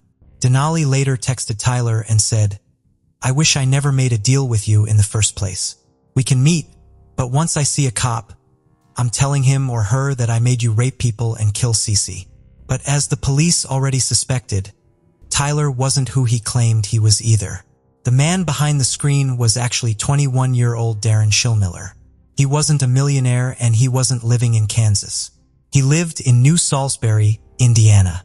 When he was tracked down and questioned, he confessed to everything, including convincing Denali that he was a millionaire and that he would pay her to assault and kill Cynthia.